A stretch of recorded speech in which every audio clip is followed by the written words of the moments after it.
welcome tonight, you guys. How's it going? I'm Vulture Culture. This is Erica Synth and 112 dB's Steampipe, an incredible new synthesizer that is completely different than any of these other synthesizers I've seen so far. So welcome if you're new here. I appreciate a like and subscribe. Keeps the channel from going under. And very, very excited tonight to be checking out this synthesizer. So the way it's going to go is we'll play a couple of presets just so you guys can get an idea of what's going on. It's a really interesting piece of gear. So missed pipes, this first one. Right away, we're going to hear that incredible reverb, right?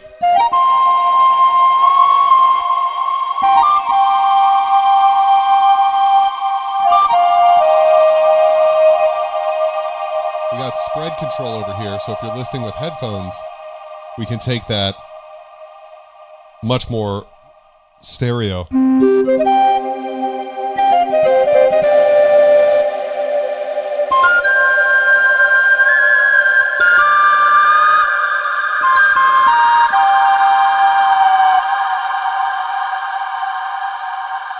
Yeah, in my opinion, the Steampipe is almost worth it just for the reverb.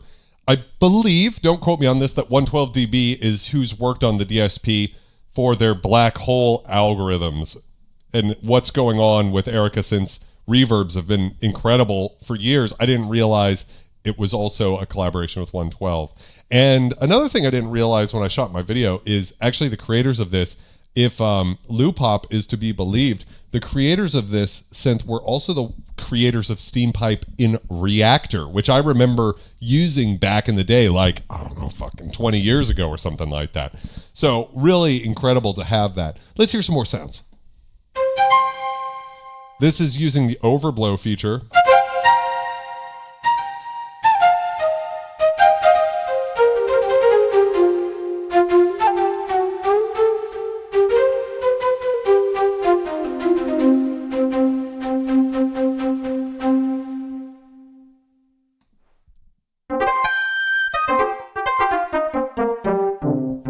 Some of these sounds, you know, they can be a little bit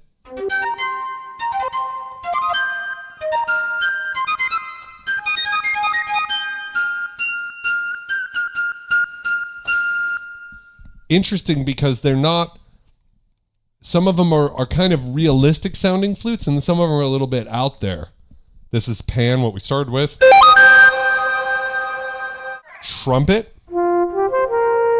Really good muted trumpet sound.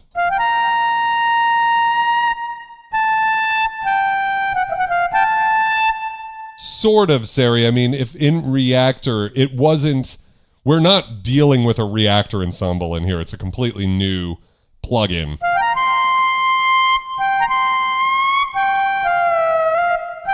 It does, in fact. So we could jump ahead, Sean. Thank you for the MIDI files, by the way. Over to, I saw one earlier. Oh man, no, I'm not going to find it. Well, like a harp. Let's see.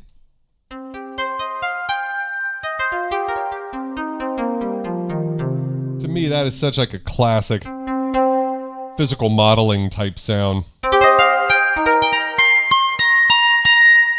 If I play the velocity really hard, we get these characteristic, I think they call it overblow, but essentially what it is the harmonics start to go a little sharp.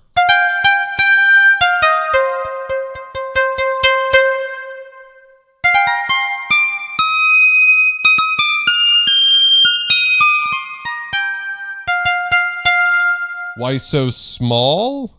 What do you mean by that, Sari? Oh, why is this screen so small? It's really not that bad. I think on camera it's a little blown out, but in real life, I mean, I'm standing right now, my arm is fully extended. So whatever the hell that is, 3 feet. And I could read it perfectly fine. Although I know. So this is another one that's very velocity sensitive. You get those interesting random sorts of like where it goes a little sharp. And then when I pull the mod lever, can hear that we get that overblown type sound. By the way, guys, I just wanted to say thank you so very much for 15,000 subscribers. We passed 15,000 subscribers a couple of days ago, and I wanted to say thank you. So, can I get some scum cheers in the motherfucking chat? Thank you guys so much. 15,000 is awesome. So, thank you. Cheers. Oh, yeah. Here we are, guitar. To answer your question, this is the one I was looking for. This one's a really interesting because if you play it,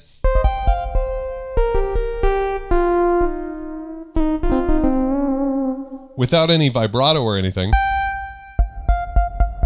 and I can use the mod wheel to sort of choke down, almost like when you're using, what do we call that? Palm muting. 15 racks of scum.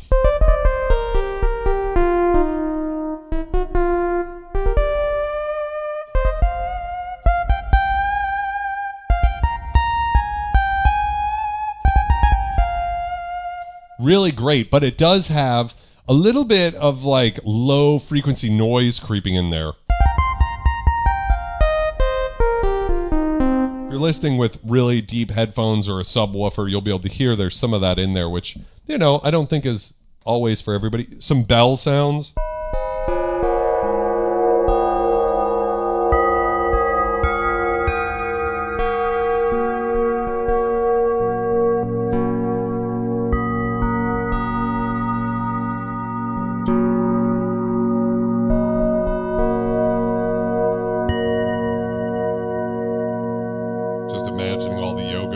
Stretching to this.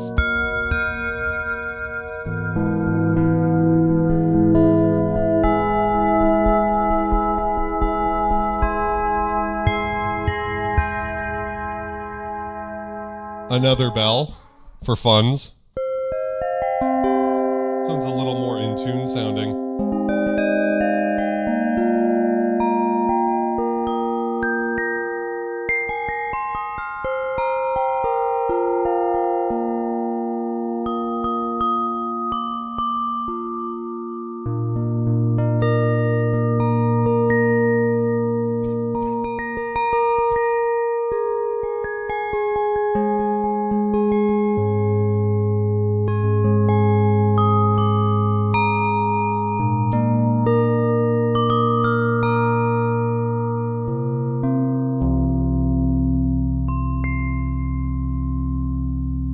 Does respond to MPE, and we'll get into some. I'm only going to play a few more presets actually because there's other people who've covered the presets before.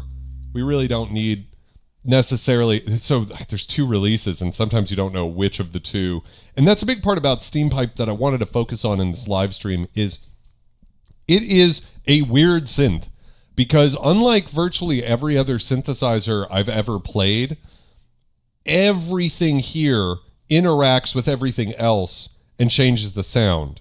So a good example of that would be, maybe we'll just start breaking into the synth now. So if you want to listen to some presets and shit, go, YouTube somebody else's video, because there's a bunch of them out there. Let's focus on the sound design side of it, because I think that's going to be more interesting to the extremely cool and educated class of individuals that watches this stream. Yes, I agree, Billy Bart. The Erica Synth MXR style knobs are a huge part of it. And I didn't say this in my video that I posted this week on Steampipe, but the build quality is bar none the best I've ever seen of any synthesizer, including the old vintage ones that are very expensive. It feels great. I get it. I really get it with Erica Synths, why people love them, because messing around with this just feels, everything's thought of really well. Everything feels great. And so, yeah, it's definitely a good product. If you care about the feel of things, there's like no wobble at all. So if you could see, I'm wobbling my desk ahead of actually wobbling the synth. So very much excited to check it out. I actually don't know where it's made, Sari. So we have a default preset. Now, technically, you can kind of put it into like a manual mode, like on a Prophet, where it's just all the knobs are active, but you're more likely than not to get an unusable sound. Is it made in Latvia? That's awesome. Okay, I wasn't sure. I didn't want to say it was because I never double checked it. Now, let's go through all of the different things. So we're going to start with the generator, and the generator can go all the way from DC, which is just like a short sort of sound. And even though it's a short like beginning of the noise, as it runs through the generator and the feedback and everything, you end up with a longer sound. Now, if I cut the release down, you can hear we've got basically nothing.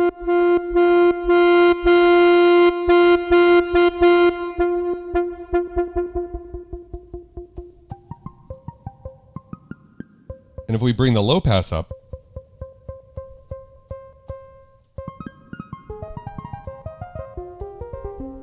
and here we're almost into that, you know, steel drum territory, but as we go over to noise,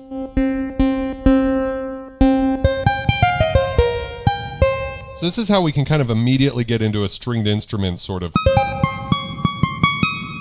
We have a lot of reverb on, so let's just turn that off for a second. Let's bring sustain in, watch our levels. So sustain, so again, this is a perfect example of sustain. The ADSR up here is not just the ADSR for the instrument. It's affecting everything. And here's what I was going to say earlier, like the best example of this, high pass. As you change the high pass, you can hear the tuning is changing.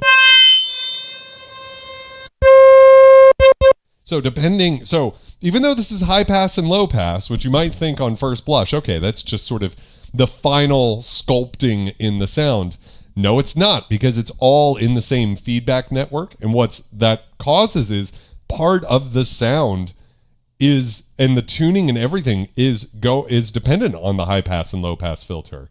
I believe it's one sound at a time. I could be wrong. Yeah, it was developed in collaboration with the Dutch company 112dB. It is Carplus Strong. That's correct.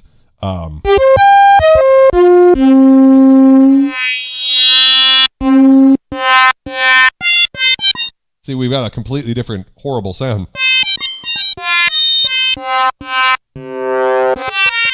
Right? So, and you can hear that down here, how long that takes.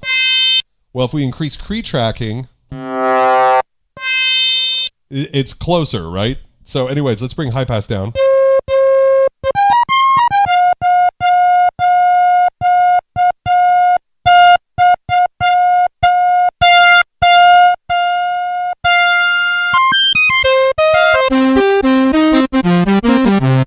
And one of the things, and why in the video I did this past week, I'll put a link in the description if you haven't checked it out, but I focused on industrial techno, is I think people just assume Steampipe is automatically just going to be good for doing woodwind type sounds and stuff like that. And yeah, it's you could get into some pretty harsh, painful stuff. And we bring that low pass back down though. Let's increase the drift.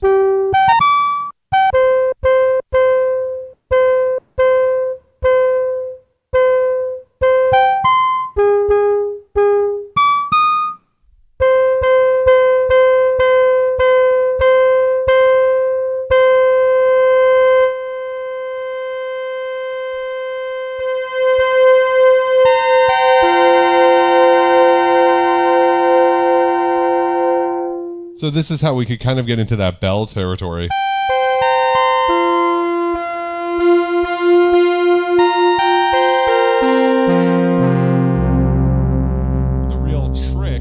The real trick to the bell sound is to use this split point here. And then as we increase this, so if I start up without it,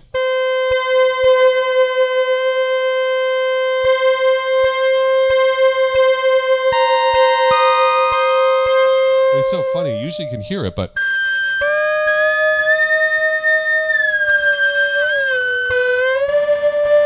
see, so this is what I mean about the synthesizer is everything affects everything. So the split point doesn't really do too much wherever the harmonics were at.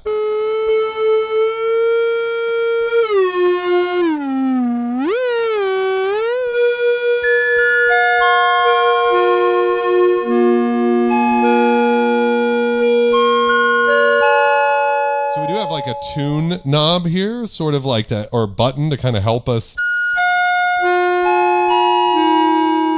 get back into tune. I'm just curious if anybody, look, we have a completely different horrible sound. Well, but the thing is, I quite like industrial, dirty, distorted music. And so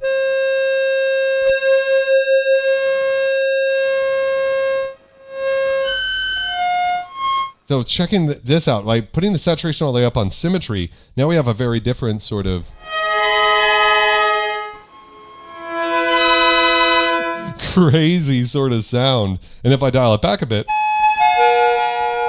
all of the attack is right back. So again, I don't mean to be reiterating myself too much, but it's kind of crazy how something like the symmetry here is changing the attack.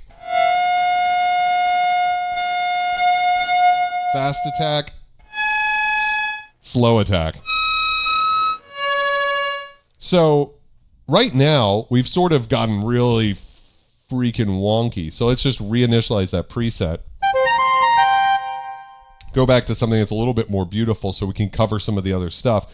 Only because one thing I will say about this synthesizer is it is easy to get lost because everything affects everything.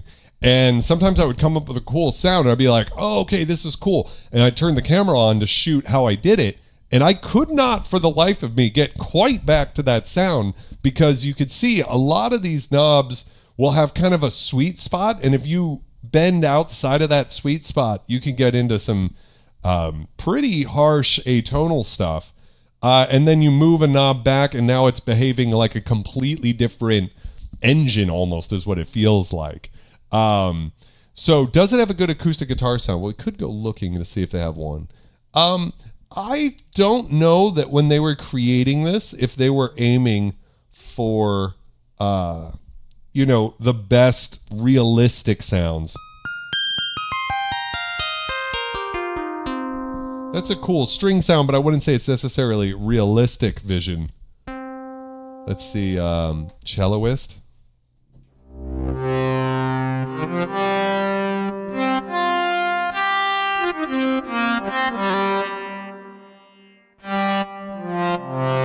To me, that's not like a realistic cello. It is cool. Let's just check out harmonium.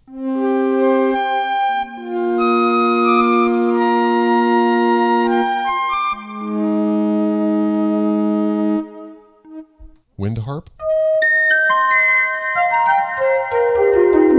It certainly excels at like fluty type stuff, which is why I chose not to do that for my video. Let's see what regurgitator sounds like.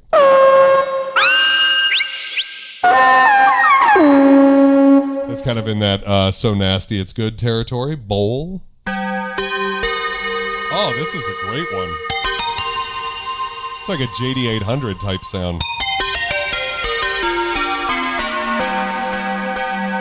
You'll see it's in unison mode when this knob over here or this button over here is... I mean, if you want a great sampled guitar, just go with that. I think this is more about creating sounds. Let's see what else. Nylon East might be an acoustic guitar sound.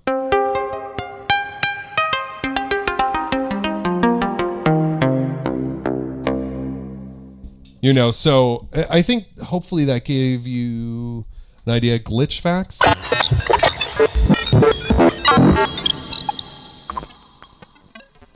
It is wild to me that that's possible. We do have 5 LFOs in here though. All right, let's just jump back to that default preset and mess around with some things again. So DC noise to the right. Now we're going to have just like noise. And honestly, for me, I prefer starting from this point.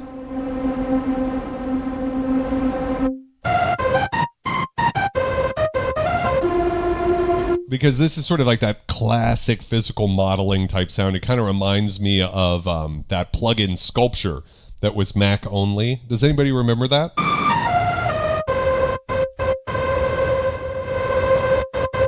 So that's sustain all the way up. We can add some release. We bring sustain down a bit and add some decay.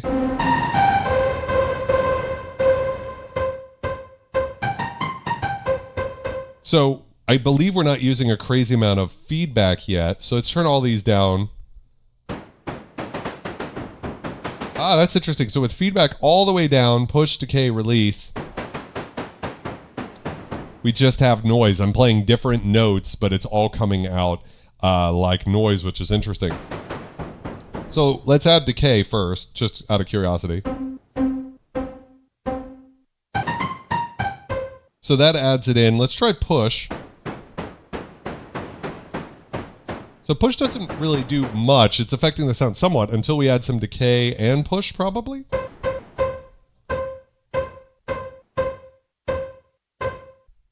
So this is a great example of what's so interesting about Steampipe is right now push is doing very little. I guarantee you later on in the stream as we come back, push will be like the most powerful part of the sound depending on what you're doing. So let's add some DC in. It really needs sustain a lot of the times to make a usable sound.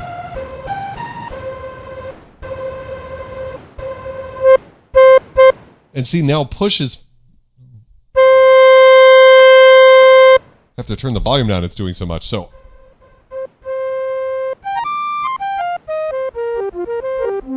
a little push.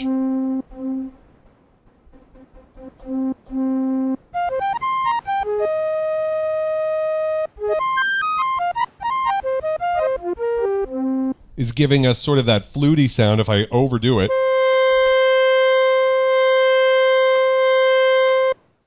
Vachasorio, welcome. It's almost like resonance in the sense that it sort of starts a runaway note, sort of like a self-oscillating resonance. And as we crank it, we get more harmonics. And of course, we have harmonics over here too.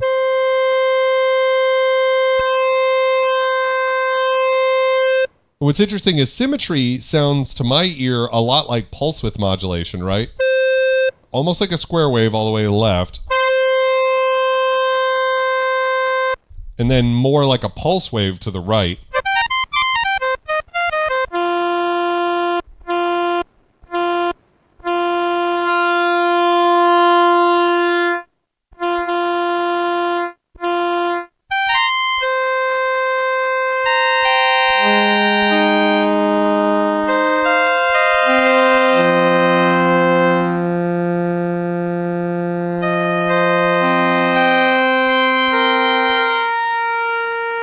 So we have a kind of a sound going. Let's try doing that split thing again. Or let's fuck with the harmonics first. Let's try that.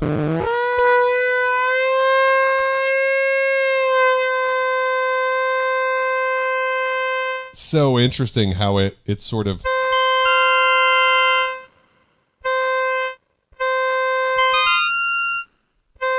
how the harmonics then take it out of tune.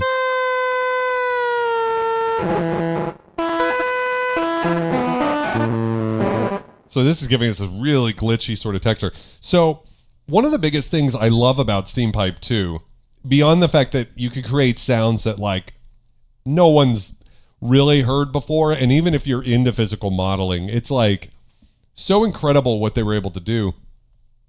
But the synthesizer does really continue to spit out musically useful stuff constantly. Like, I know it sounds chaotic, and it certainly can be, but it also always seems to lead me down a path. And if something gets a little crazy, like that, I mean, what a cool sound. But if I'm not feeling that, we could get it back. And most of the time, it does leave you with something that feels pretty musically useful.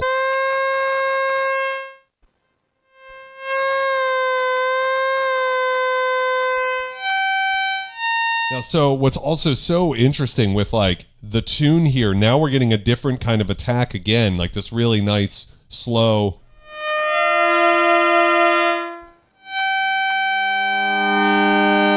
Let's add some key tracking to kind of fix that timing there.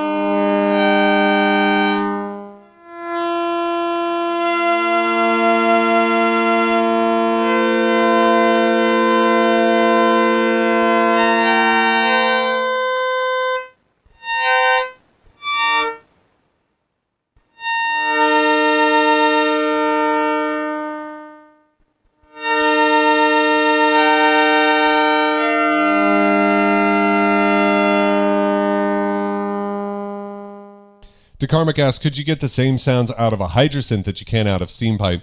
I don't believe Hydrosynth has a physical modeling mode. Does anybody know off the top of their head?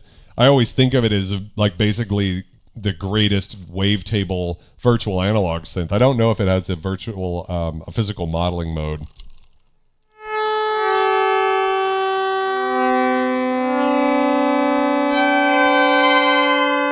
So the point here was we can take it into some territory that feels a little bit more like analog synthy.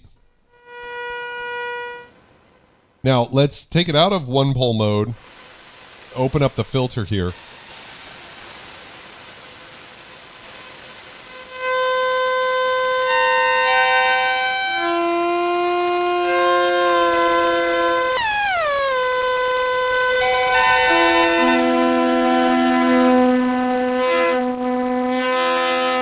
When you start getting the craziness,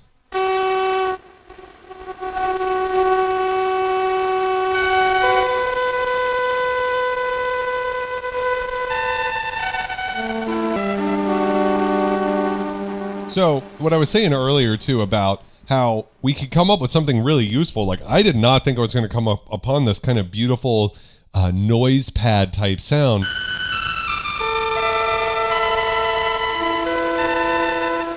But it would be very hard to come back to it, you know, I think. So let's add some reverberator in. To me, the reverberator is worth the price of the unit, especially because you can route external audio in.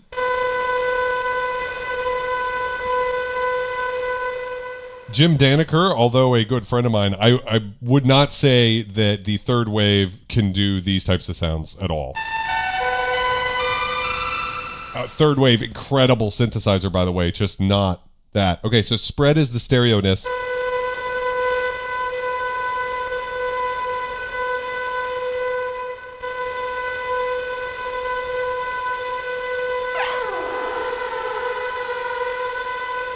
Now, even at size 3, it is very long.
Sometimes.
Just wanted to go on a little sonic journey there with that sound. Wow, just incredible. So what's the sound like without the reverb?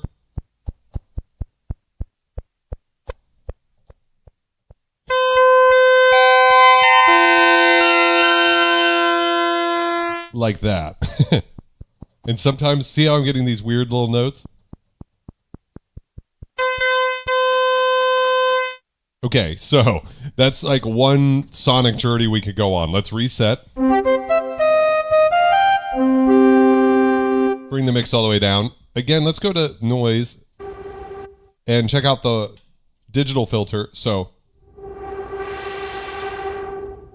when we're over here on noise, it's the only time it really feels like an analog synth.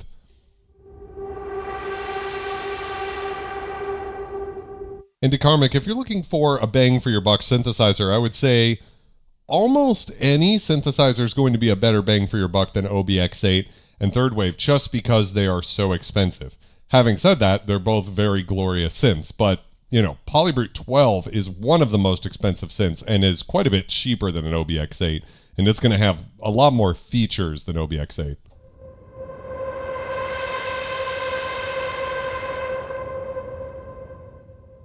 Adding some resonance.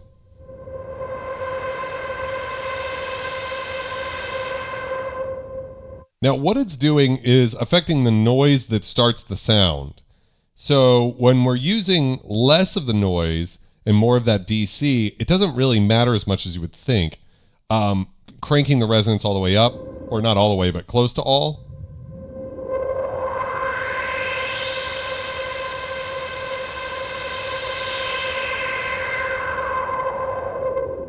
I do think the Prophet Rev 2 16 voice is one of the great synths of our time.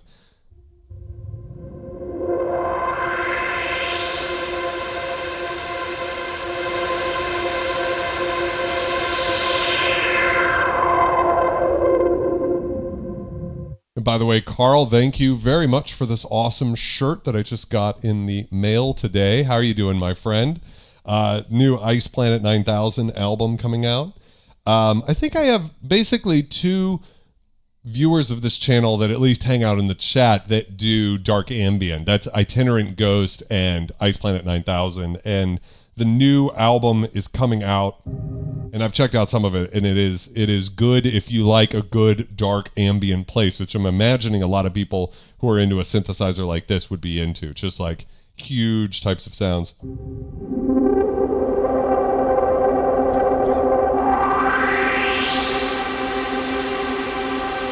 Now, if I have the resonance all the way up,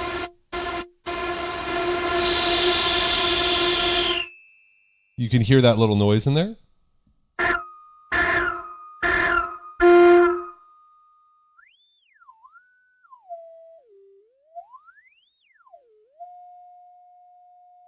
So it does self-oscillate, but only barely. And then if I bring it back down to the 5 range, we get that sort of a sound. So let's bring in DC.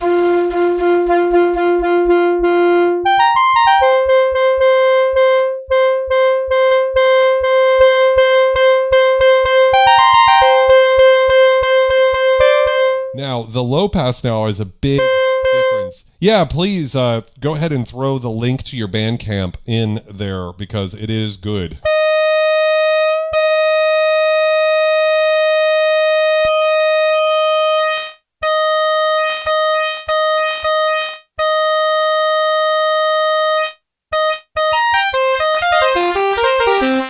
So we can get these really bright sounds. And now if I add some high pass in, we'll get really wonky.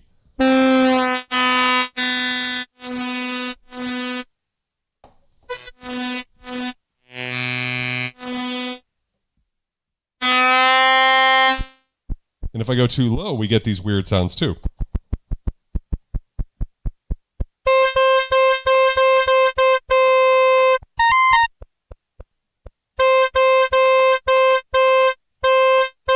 So I don't know if this is true.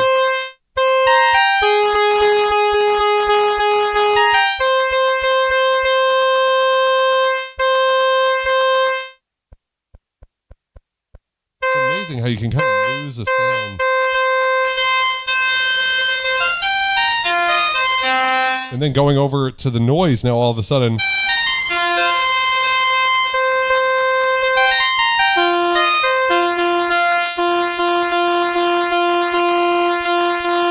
we do have envelope amount here too, so.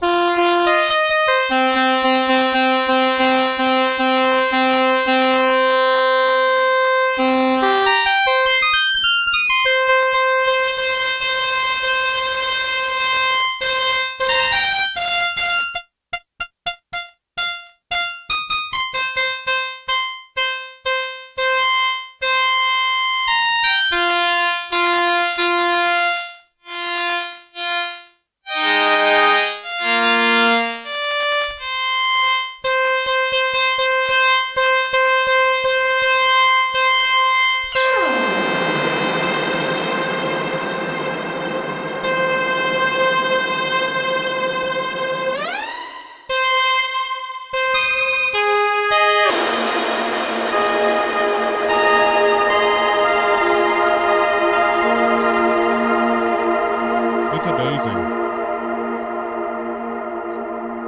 how all of a sudden with a little reverb, we kind of go into a whole different...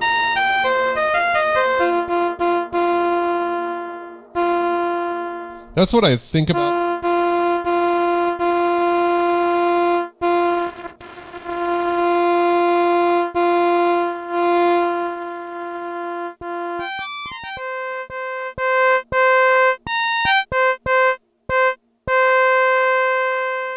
It's could go really musically useful all the time.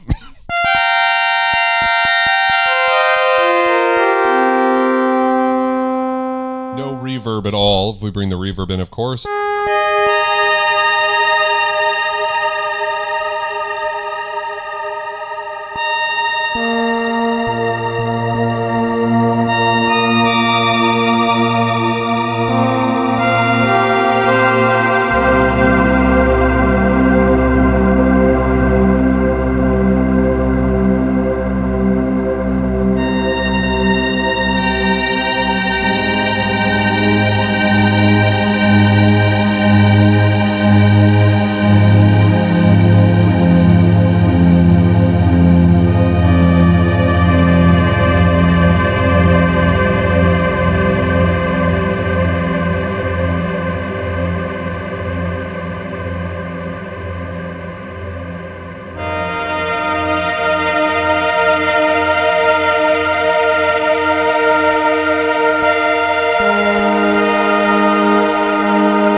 That wasn't even the size at max. It just keeps going. So for me, especially as a big fan of the dark ambient genre, I do think that this is where the synth really kind of shines, is with that reverberator. Without it, you know, it can be beautiful, but the sound on its own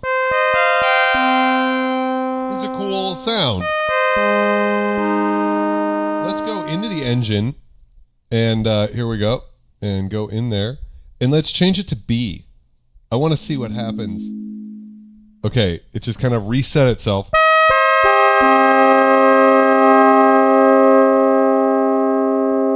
And you'll notice everything's different. It's got this more FM-y type sound, so.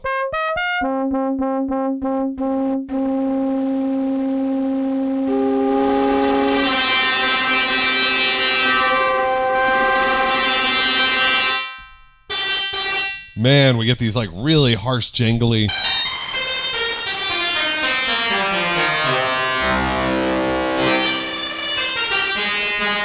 Let's add some envelope amount and bring the sustain down.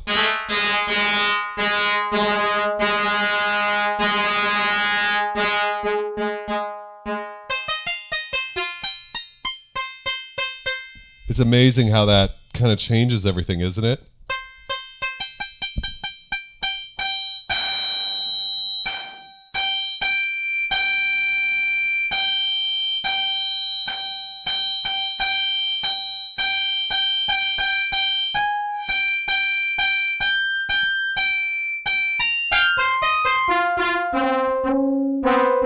It could go really kind of wonky with the tuning. There's always a bit of randomness in there.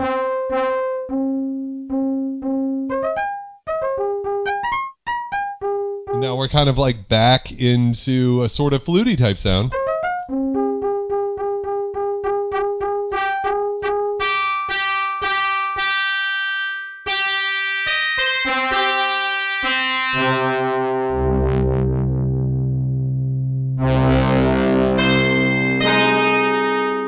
Really out of tune. Let's play with the high pass. It's amazing. You bring the high pass up and it bends down.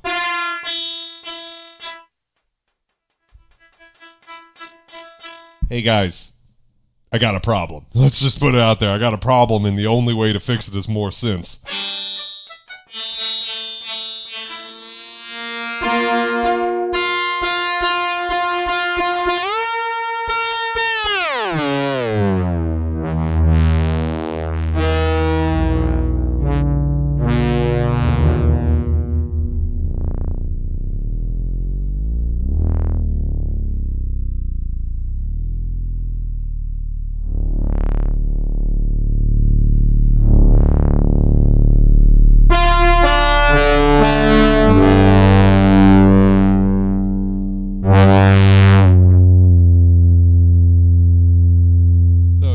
To use that tuning feature.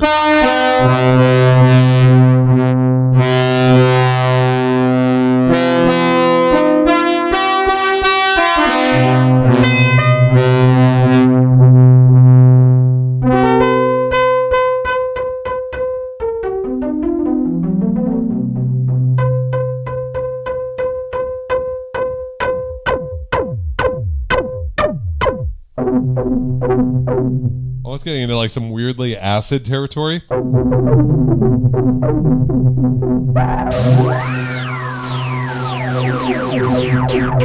Actually sounds really good with that.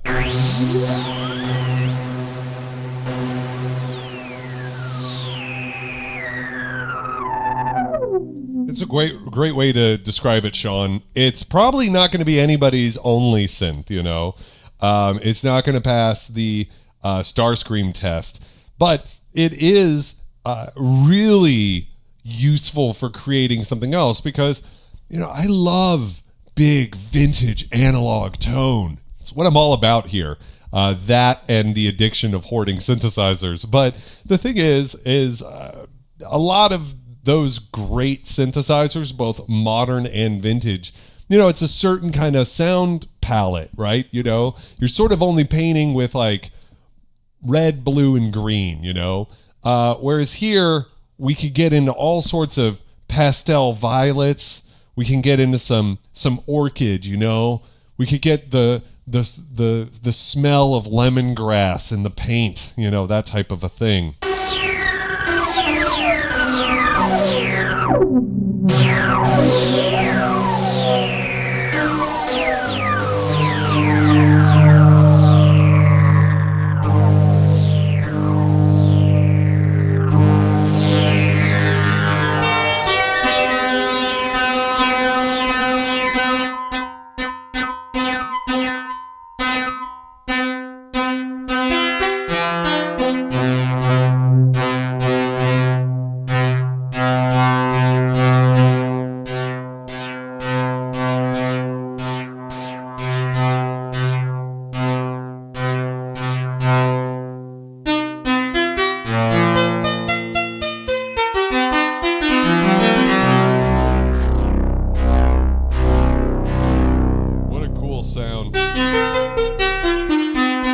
let's bring in the reverberator again.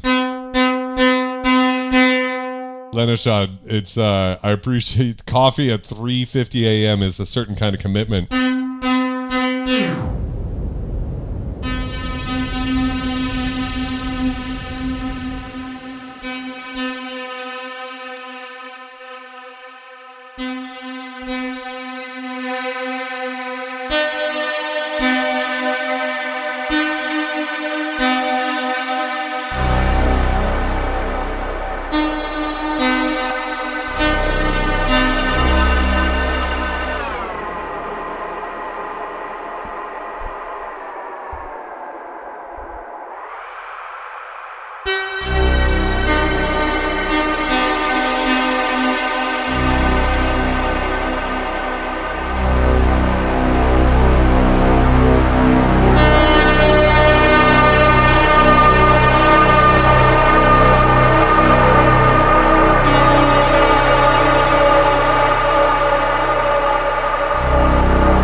It's too much fun.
I feel like that's probably not the last sonic journey we're going to go on tonight, you know? Yeah, Black Hole is incredible. Noise engineering, the Desmodius Versio, or I could be saying it wrong, incredible. Sebastian Colmore, welcome. How's it going? Diablo 2 vibes. I love that so much. I was just listening to a retrospective on the first Diablo the other night and just thinking about how the music for Tristram, I think that's the name of the town. It's been so long since I played those games, but just some of the coolest music ever written for a video game. So yeah, I do feel like it's very good with the reverberator. If you know, let's just go fucking, it's incredible, but if we just go back here and just reset it, you know, we have to...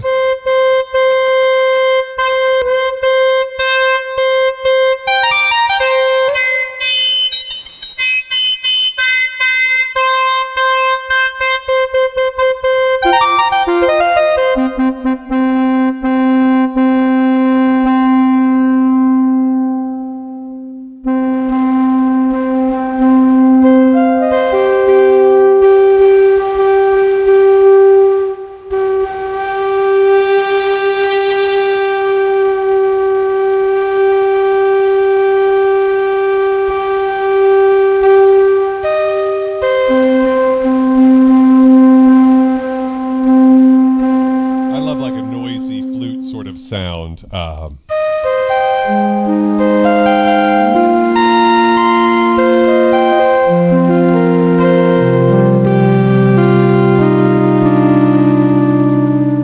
wanted to emphasize that it's not all like nightmare disco reverb to high hell type shit with it. You can make really beautiful sounds, and again, sort of this recipe for creating a guitar tone. But now that we fucked with some things, it might not create a guitar tone, so we'll have to see.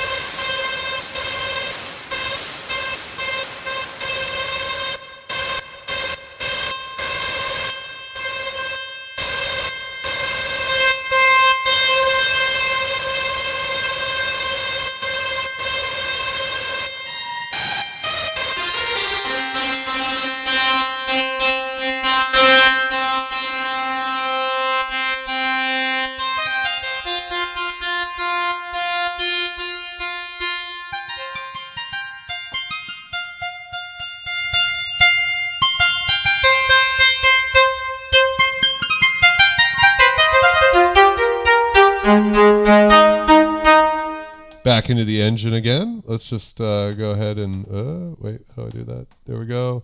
Set it. Oh my gosh. There we go. I think I reset the patch, unfortunately.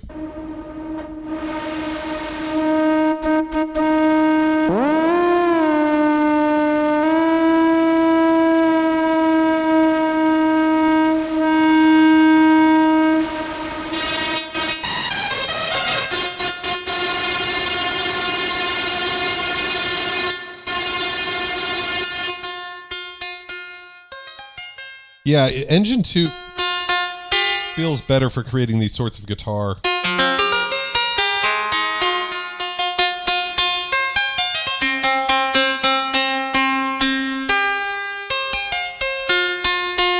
That was very beautiful.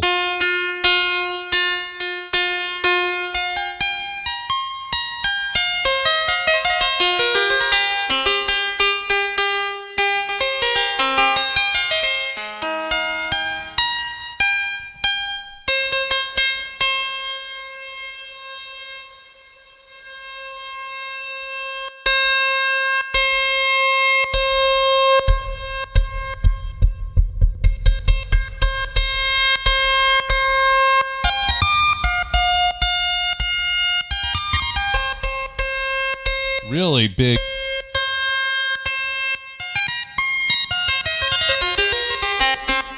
So that's how you get a guitar sound. Let's mess with the reverberator now. Love that you just noticed the star field.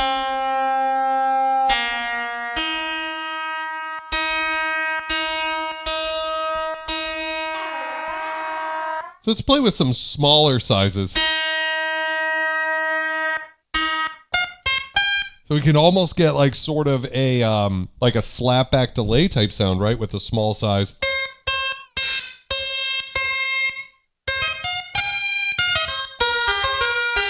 And with that much spin, it actually adds like a little chorusing. What spin does is, you know, Carl from Ice Planet 9000's trick of modulating the reverb.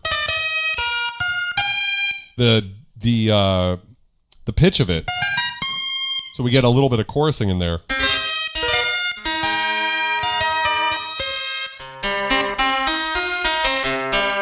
Sounds like we're in a little honky-tonk tank. Maybe bring the treble down. Kind of make it a little like the drunk tank now. We add some attack to it.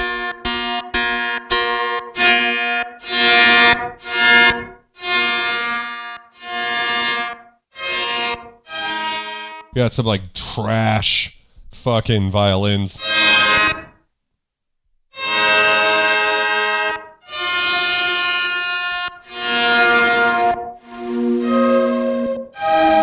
It's amazing how the low pass does everything to just sort of turn it into a flute. I really like that sound. Or if we bring it all the way up, it's...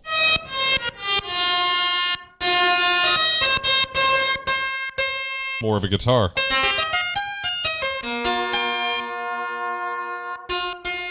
Let's increase the size. Can you control it with a MIDI guitar? I'm sure you could. So around 3 is where it's nice, but not too big or too small.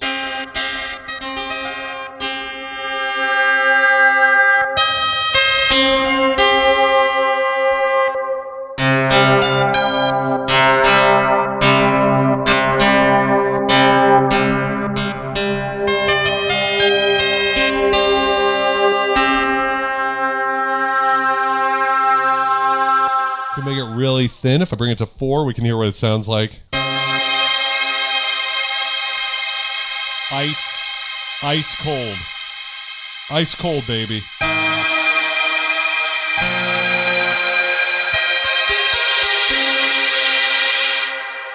Let's go the other way. Let's bring the bass all the way up and the treble all the way down. So same chords.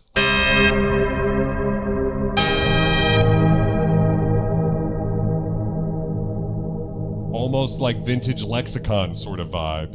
Yeah, we should definitely use some LFO. I've been kind of ignoring that up to this point. So LFO can be really cool. We'll just kind of set this back.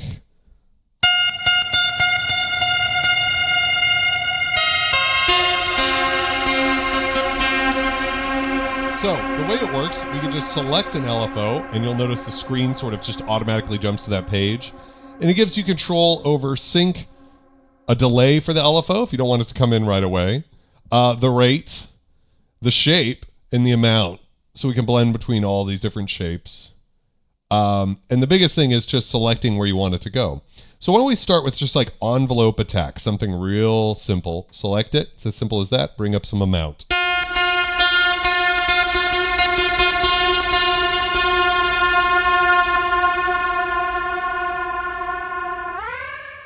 So now sometimes we're getting different attack sounds.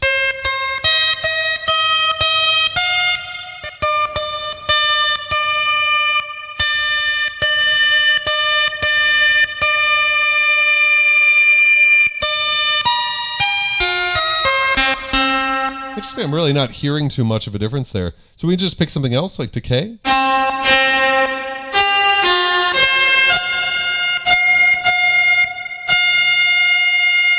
Let's try sustain. So that makes sense. It's kind of giving us some of that sound. So let's slow it down. Let's pick a different shape. Let's pick like a sawtoothy type shape, right? That way we're actually getting, we can turn it down. This could give us like a tremolo sound, like on a mandolin.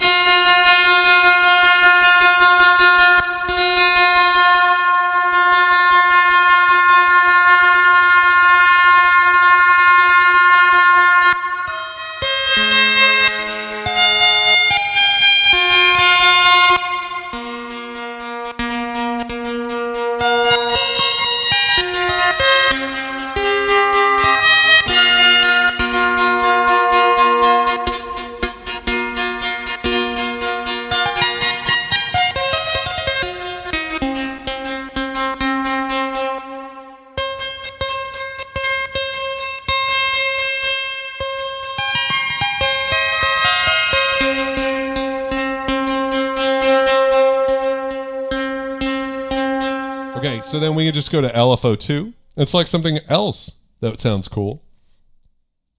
I want to know, can I adjust the... So one thing I would love in a firmware update would be for us to modulate an LFO with an LFO. So I think it would be really cool if then we could modulate the rate of that first LFO up and down so we get different rates of tremolo. I think that would be very cool. I love it when you're fucking drinking sherry. Let's have a scum cheers. I appreciate it. Thank you for the reminder, Carl. Cheers, guys. Thank you for making this live stream the coolest fucking part of my life every Wednesday night. You guys are phenomenal. Thank you so much. Can I get some scum cheers? Yeah, I am kind of trying to go for this like sort of going for like a mandolin type sound.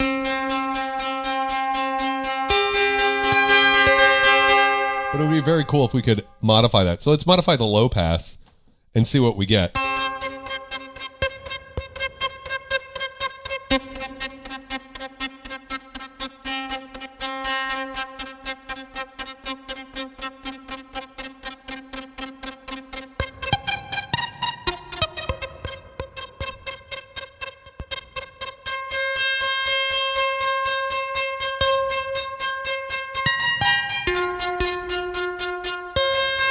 So we could add a little delay to clean that up, because with it on right now, it's kind of weird.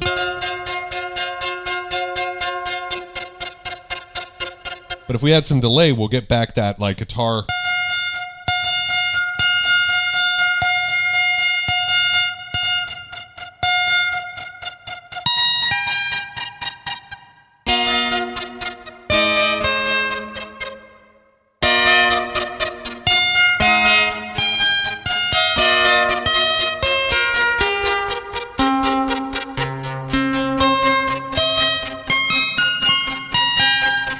Really cool. And then of course, like just bringing them in the mix and the size.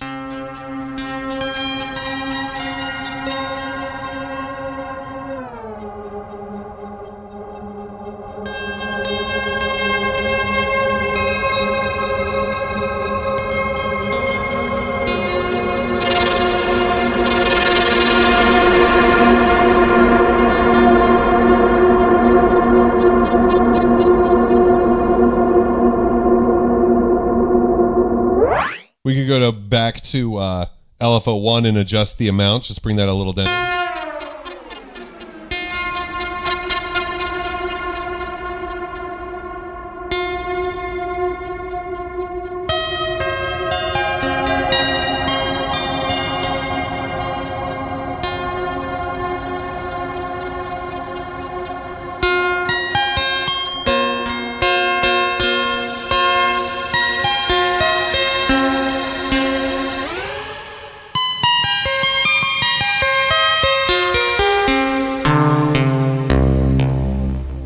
How this gets into like almost FME sort of territory very quickly. So if I bring that down an octave.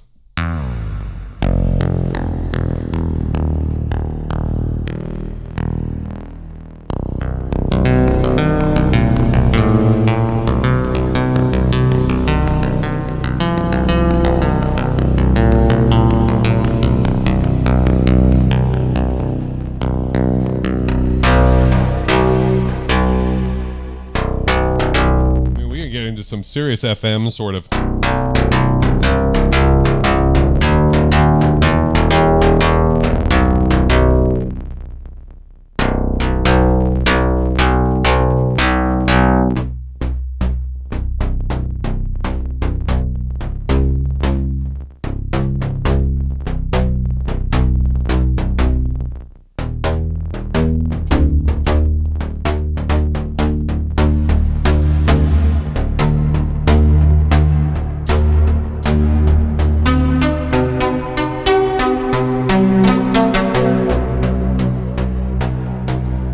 Let's go to LFO3 and modulate something else, right? Delay box, we can modulate the harmonics here. So this could get pretty crazy, I bet.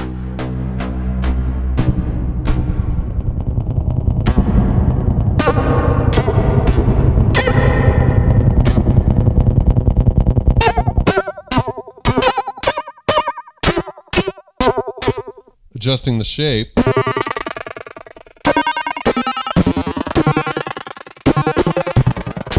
mean, this is the thing about Steampipe. I'm pretty sure at this point, if you've watched this much of the video, you've made up your mind. You know, like it's going to be for you or it's not. But what I think is so great about this synthesizer and why I really like it is because look at what kind of a sound we have going. And I have no freaking clue, if I'm being completely honest with you, exactly what's contributing to this. Because again, everything affects everything. So if you wanted some like cool techno percussion, you know,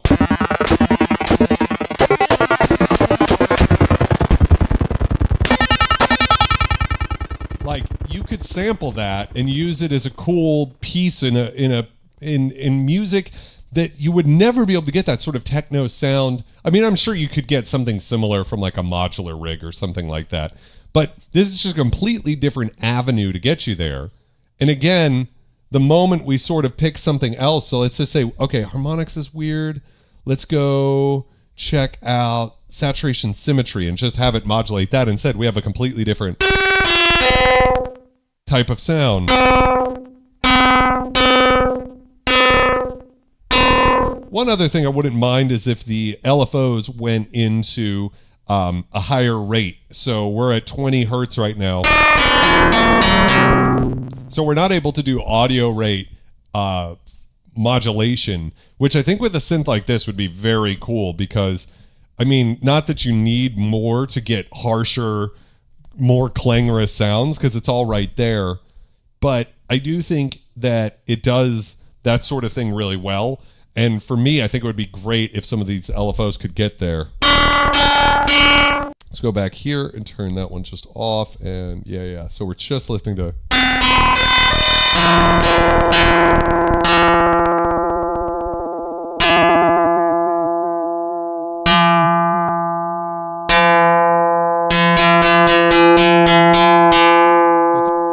So modulating the harmonics here is almost working like in a strange way, like a vibrato.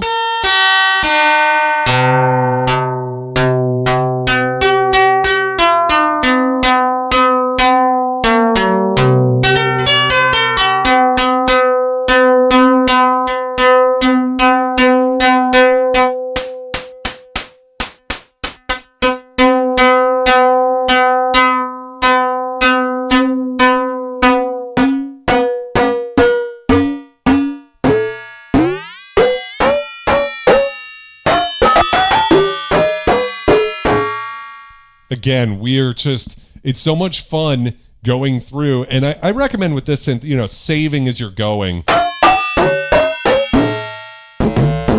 Because I can never get back here. I will not, you know, everything has to be tuned.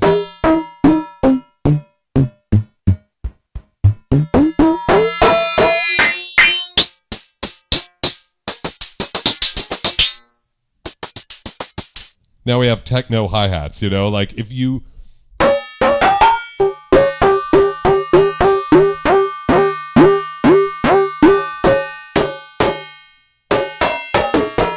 Oh my God, we got this really cool metallic...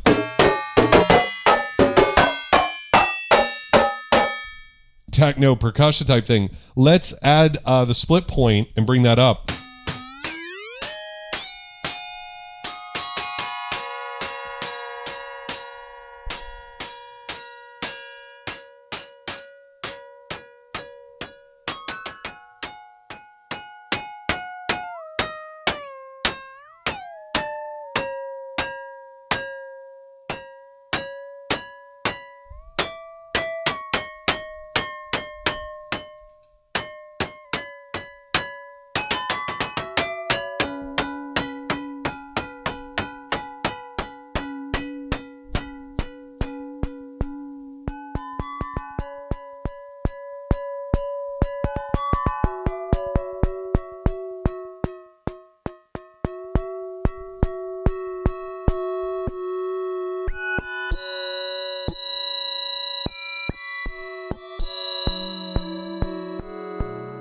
Now we're in a completely different kind of world.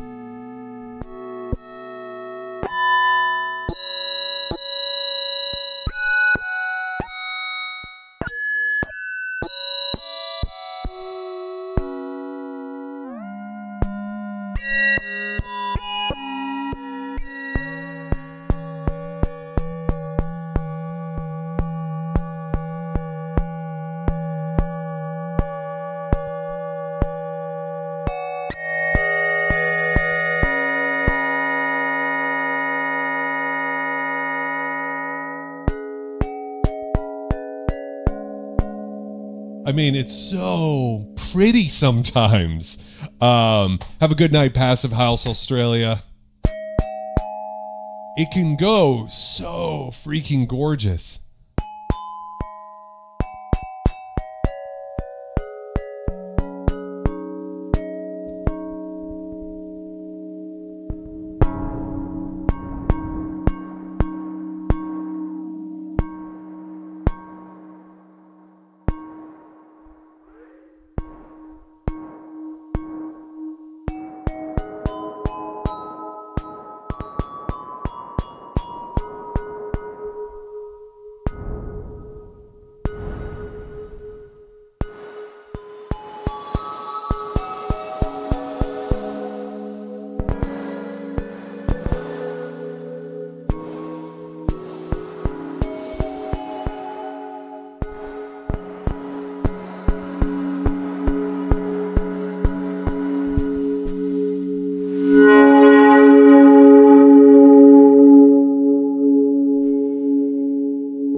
It's amazing how this attack knob, this is the bell with the attack all the way down. Attack up.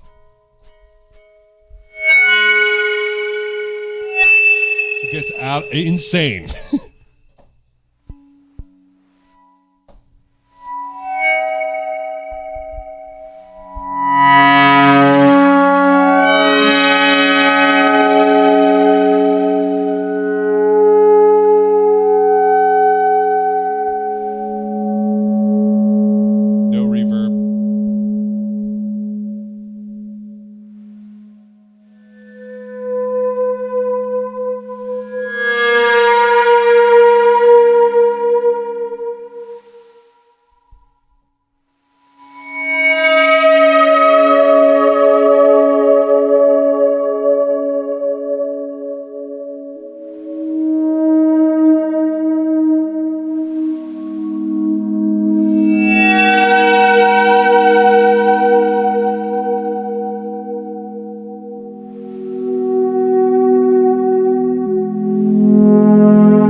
Just changing the tune of the thing.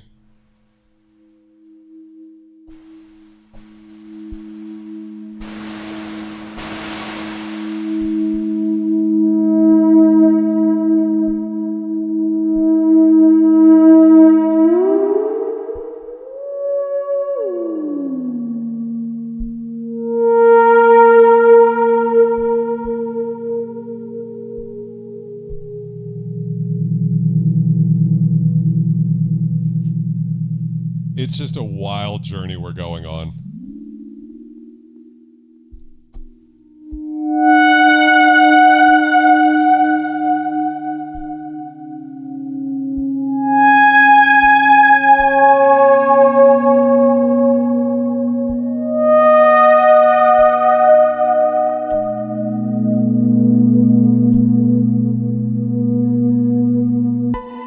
Polarity, this is the difference.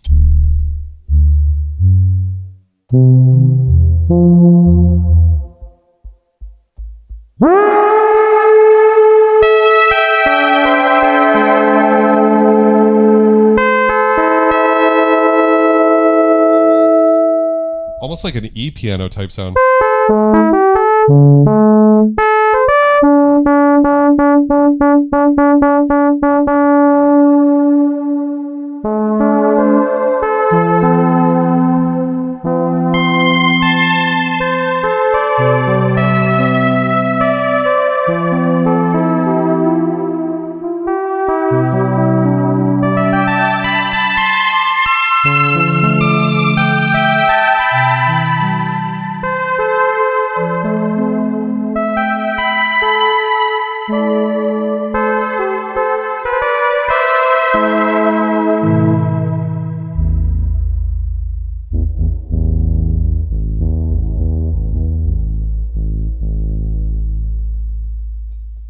So let's talk about who the synthesizer is for and who it's not. One of my favorite parts of the stream is almost always, let me turn the tune knob off here, and let's go check a different preset and go to the end and come back.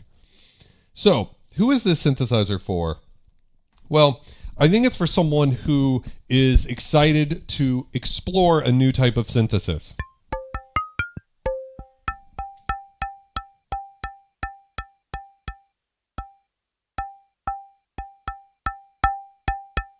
This is interesting. Reverberator doesn't seem to work on this patch.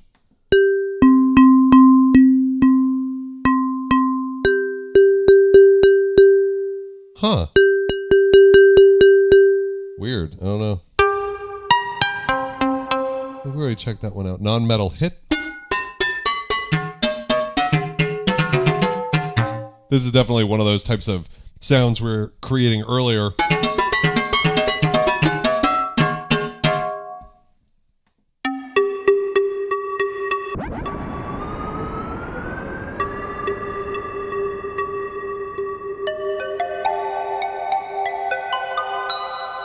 So, you know, for me, I sometimes do get a little bored with VCO, VCF, VCA, right?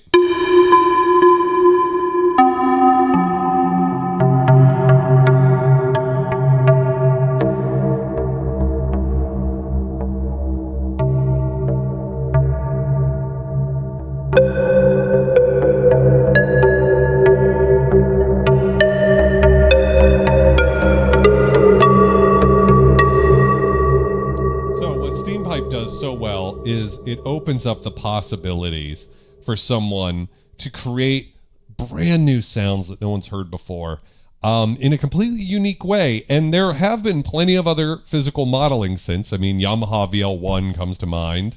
Polyend Synth, the most recent modern synthesizer I've reviewed on this channel, has a physical modeling engine built into it and can kind of get into some of the territory for sure. There's definitely, I thought the physical modeling engine in that synth was one of the best sounding ones.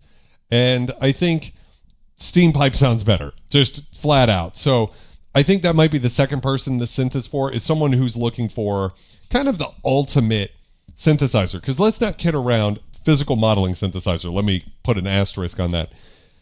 Because, you know, this is a $1,200 synth. It's not cheap.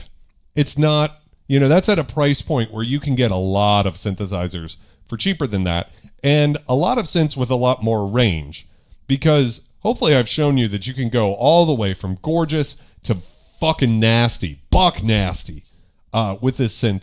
But what's interesting about it though is it, you know, it doesn't do everything. It's got a certain kind of vibe, and it's very unique, and would be the biggest pro for the synth is it sounds great.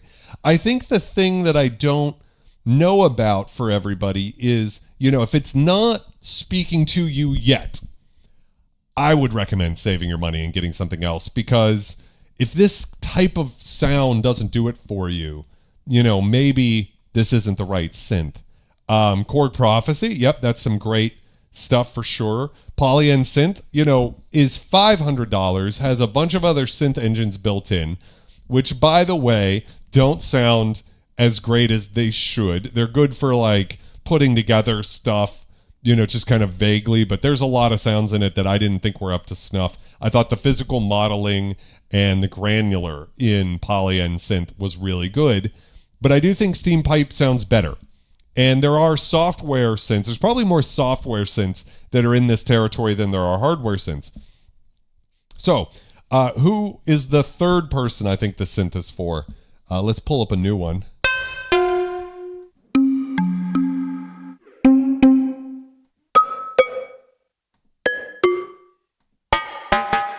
Well, this is a great one for techno.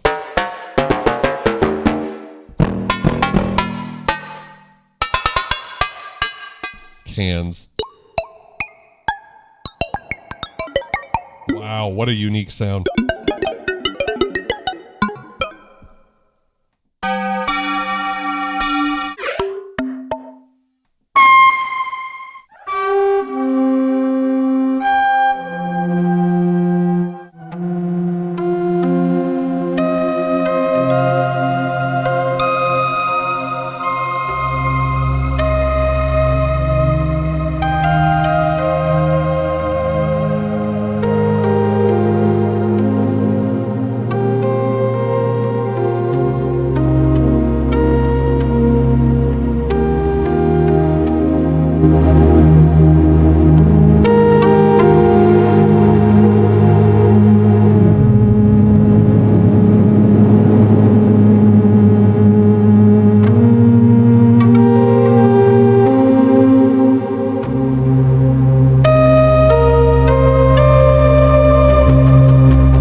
crab before.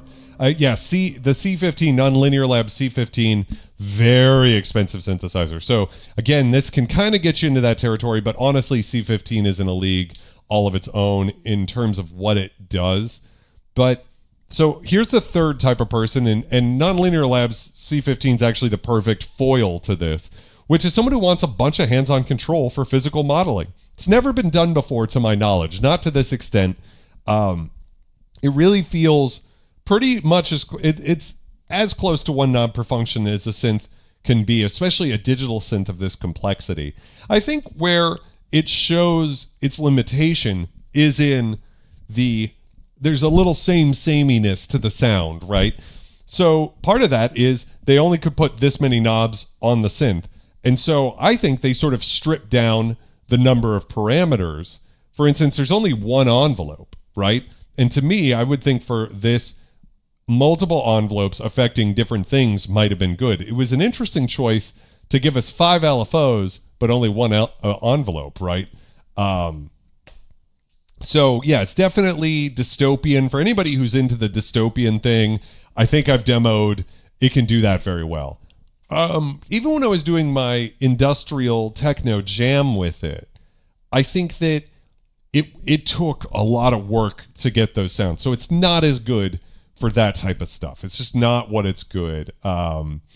So yeah, it's like a DX7 on acid with lungs. So if you're one of those hands-on guys, one knob per function, I know a lot of the people in the chat are actually big fans of vintage digital, so they're used to menu diving. But I think there's a whole generation of people who are like, if it's not one knob per function, I don't want it, you know? Dawson Myth, I'll have to check that out. That sounds really cool. Big old lungs. Love having big lungs. So I think that's the three people this is for. Someone who's looking for the ultimate physical modeling synth. Someone who wants to create brand new sounds and go on a journey who's, honestly, I think it's for the first person is like the synth expert who's, behind me, none of these synths excite them because they're like, yeah, you know, they're all fucking analog synths with some VCOs. You got a couple of hybrid synths. You can put some Bell, waveforms through a filter. It's boring to some people. I know not everybody who watches this stream is a scum snob. Can I get some scum snobs in the chat? But we got some real smart people who've been playing with synthesizers for like 45 years who watch this stream. And a synth like this could be awesome because I guarantee you there is no other synthesizer that you've interacted with like it. It is so special and unique. And for someone who's an expert, who's got all of their bases covered, thank you very much, they don't need another goddamn analog synth. I don't need a fucking Polybrute 12 because I got enough shit, but this fills a space in my lineup that's completely different than anything else. That's the first person. Second person is someone who just wants on that hands-on control, right? Because it is pretty close to one knob per function. I think the reverberator is phenomenal. And that's our third person, someone who basically just wants the ultimate physical modeling synth. I could see a type of person who's like, I'm going to get maybe a Polybrute 12, Oberheim OBX8, few other synths for sure, Moog Muse. What are some other ones? Like the best Moog 1, best analog synth ever. I'm going to get the best FM synth ever. I'm going to get the best granular synth ever. I'm going to get the best physical modeling synth ever. I'm going to get the best so on and so forth. And if that's you, I don't think there's a better sounding physical modeling synth. To me, physical modeling can sound a lot like additive. And I had a Kawai K5000S, the greatest additive hardware synth ever built. And there can be this sort of FM adjacent, digital crunchy thing that's good for vintage digital ultraviolet pads, right? That can have that beautiful sort of that dusty glass sort of character to it. But I don't always love that sound all the time, and especially for physical modeling, it can really grate on your ears. And this synth can go there, but then it can pull it back. I really do think this synth is probably the best sounding physical modeling synth that's come out. And I think going forward in the next 10 years, I don't think there's going to be another company that's like going to do a clean sweep on Steampipe and put out an even better physical modeling synth. I just don't think it's going to happen.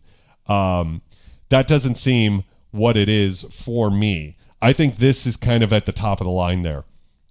So those are your three people for me. The synth snobs, the scum experts who know everything there is to know about synthesis, but haven't taken the plunge down physical modeling and could actually use a completely brand new flavor to mix into their sounds. Second person is just someone who loves the hands-on control and everything. And the third person is someone else. I don't know. I've spun around who is in what position so many times. I need another cheers. Can I get a scum cheers while we keep going here? And I'll tell you guys about who I don't think the synth is for. Cheers, guys. Fucking love you. So the first person it's not for is anybody looking for a one-size-fits-all type synthesizer. For instance, if you're relatively new here, you maybe have one hardware synth, or maybe you're all software, which, by the way, no shame in that game. I'm a big fan of software, too. And you're like, you know what? I think this might be it. I think I'm going to take $1,200 of my hard-earned dollars, and I'm going to drop it in Steampipe. Bad move. like please get a Mini Freak or something else that can kind of go. I mean, I think Mini Freak, correct me if I'm wrong, Dubstation, but it's got a physical modeling engine in it too, right? $600 analog filters, can use it for all sorts of stuff. Very good at bread and butter sounds, analog filters, $600 fucking dollars, so half the price of this, right? Now, it's not going to give you the same kind of experience, the hands-on control here, but this synth is not the type of thing you want to do a whole song with. I tried with my industrial techno jam, and it was difficult. So, and it sounded really good. I didn't need a lot of EQ or anything. It sounded great, but yeah, it's a thing. This one really fills in some sonic blank spots for sure. Yeah. It's one of those things where it, to me, it's just not a great, like, one-size-fits-all synth. I don't think that's what they were going for when they made it. I think they wanted to say, hey, we're going to fucking go for it when it comes to it. Here's a fourth person it's for, and I neglected this one, but, you know, I usually try to keep it at 3 pros, 3 cons, or 3 people it's for and 3 people it's not. But here's a bonus fourth one I think it's for. My boy Sean Johnson, who's got a wind controller. And anybody else who likes a wind controller, oh my God, pairing it with Steampipe has got to be the ultimate marriage in heaven, right? Because if you're into a woodwind controller, this is it. This is like the ultimate thing. On the other hand, maybe it's one of those things where you don't always, like maybe if I had a guitar controller, I wouldn't want it to sound like a guitar all the time because then I would just play a guitar, right? So I could see someone being like, what they like about a wind controller is that you could be doing like a Prophet 5 sound, but controlling it with different breath control and all of that stuff. So that's a bonus fourth one. So another person I just don't think it's for is someone who can't embrace the ice, you know, like can't get behind the chilly, cold digital thing. Because even when this synth sounds full, it can sound kind of hollow. Like if we go back to that guitar sound, one of my favorite patches here, by the way. I want to see this foghorn one, sorry.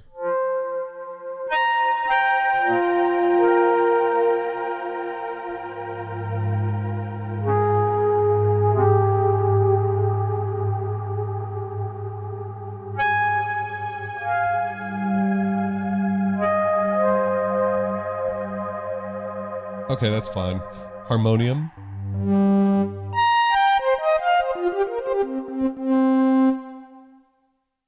Bowed string. See, it's not really, I don't know what they're going for there. Unenzentity. Sounds like some of the screen names I have to read on this channel.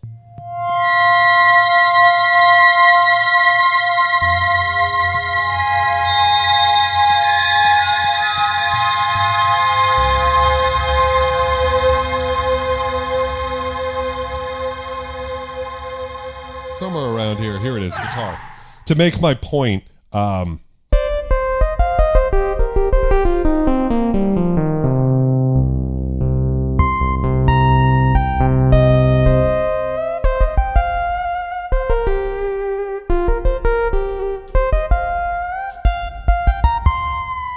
like it's got like an incredible amount of low end, kind of too much for a guitar sound, and that has to do with like the way that you might want to filter that out, but then you're like out of tune and all of that.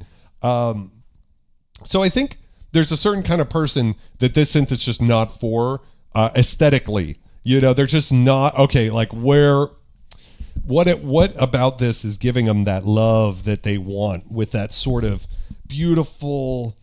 You know, when I play an analog synth and it gives me the chills because of the way that it just envelops you. It's not really this guy, you know, it's not, it just isn't. It's not going to do that. I don't believe in its current form. Now, someone brought up in my comment section that this synth feels ripe for additional modes. Like if they added more modes to it, for instance, they might be able to do some stuff that's a little warmer sounding, because it just sounds like a physical modeling synth, which to me, I don't feel is a knock against it. But there's going to be people who buy this synth, who save up, they see some awesome sounding demos, and they go, oh my God, I've got to have it. And then they get it, they unpack it, they turn it on, they play a few patches, and they start trying to make music with it. And they're just like, it's just not coming together to make the kind of music that they like, you know, because it's not going to replace an analog synth at all. It's not even close. I can't think of another synth, modern synth that's come out that's so in its own lane, right? So it's kind of the flip side of the upside for like, this is a synth for synth experts. For me, this is also not a synth for someone who doesn't love the sound. If you are not convinced by this point, don't get it. That's what I have to say about it, because it's something. Yeah. Keith makes a good point there. There are a lot of VST. So here, to your point, here's a good third person who shouldn't buy this. Someone who just wants physical modeling sounds, and they don't really care as much about the hands-on stuff. They don't mind, you know, doing it in a VST. They're not afraid of a mouse, right? They don't need it to be all hardware, one knob per function, because there are much cheaper ways to get into the physical modeling game than this. Polyend Synth was really good. I didn't love all of the engines in it. I thought they were fine. I thought they were a little bit chiptunesy. I didn't think they were up to snuff. I couldn't give it a full-throated, like, everything about this instrument sounds good. The virtual analog stuff was just not there, in my opinion. It kind of sounded like the Behringer thing. But to me, it's just, oh, hey, how's it going, Aquatic? To me, it's like, if you want to get into this, there are alternatives. And someone brought up the free alternative plugin, and AAS, they make a all of their plugins are physical modeling, or I think most of them are anyways. I think I mentioned earlier that there's actually like a Native Instruments Reactor instrument that's sort of the proto version of Steampipe. Ironically, it's called Steampipe 2 because I think it's the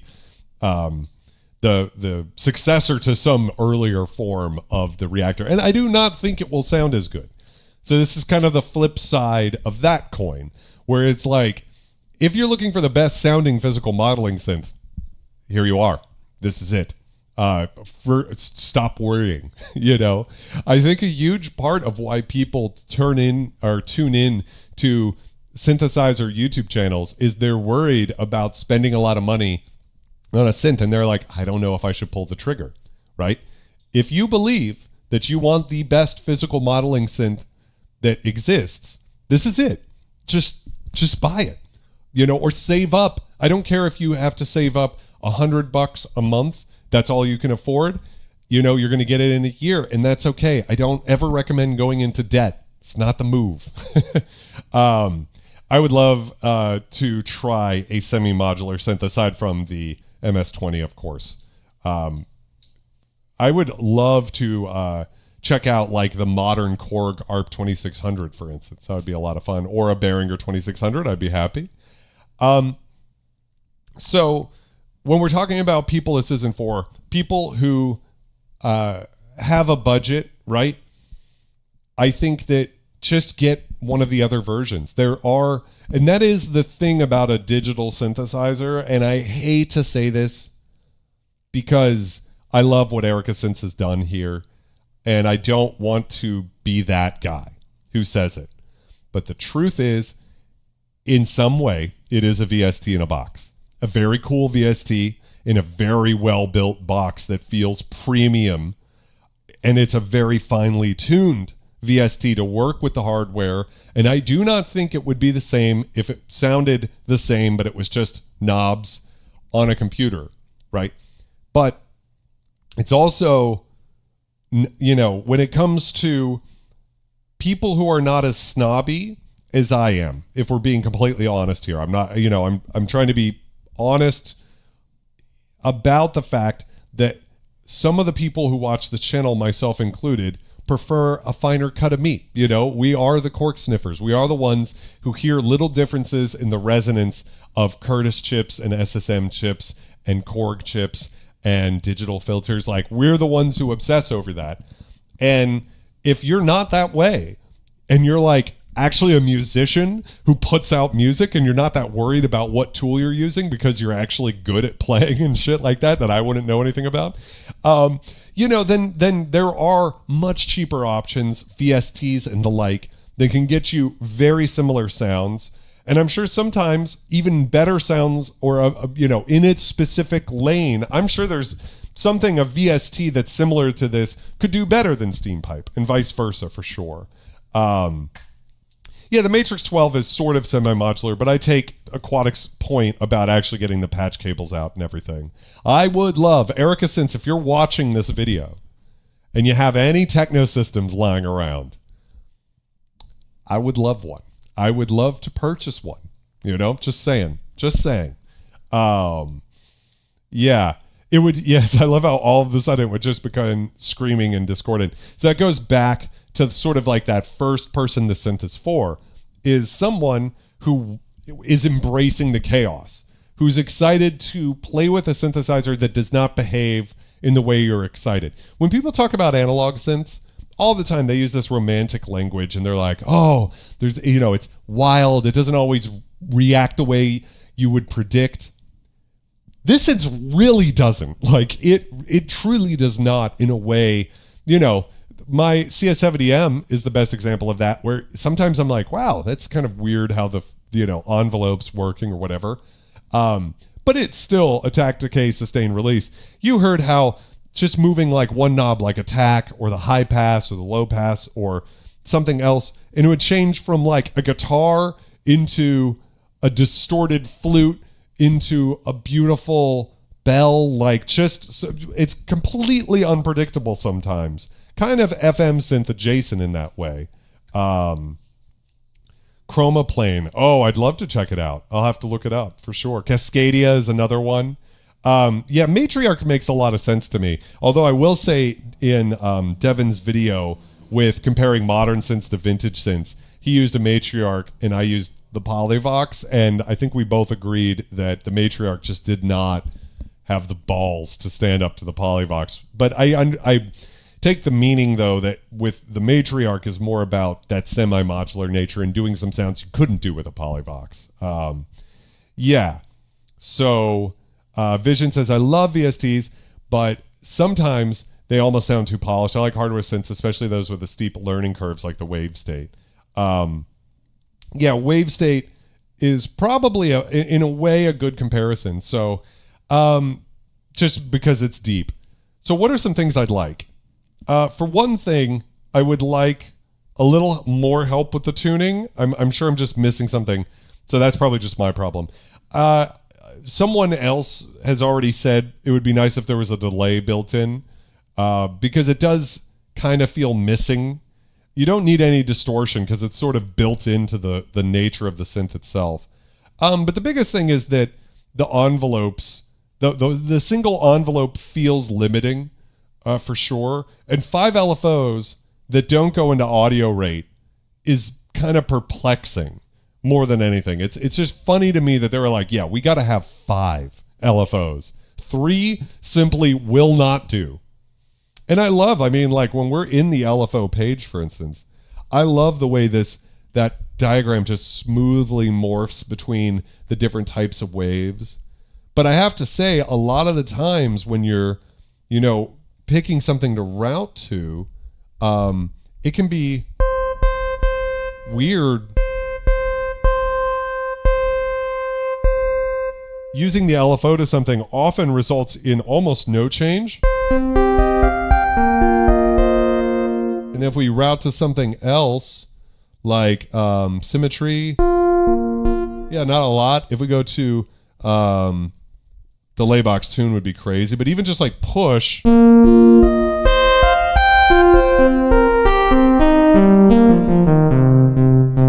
actually kind of interesting.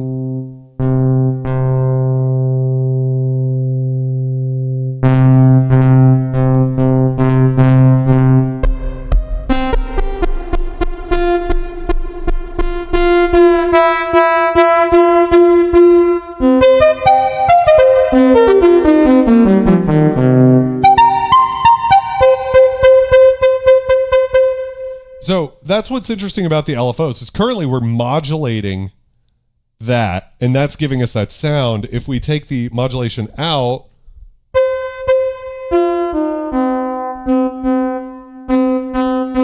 we're not getting that much of a difference again. So that's kind of like a little bit of my complaint about this is I'm like, okay, so what there's not that many parameters to modulate, and okay, you're going to modulate the release time? I guess it's okay. Let's try that. Fuck it. While we're here, let's just, does anybody have like something better that would make more sense? So envelope release, let's modulate.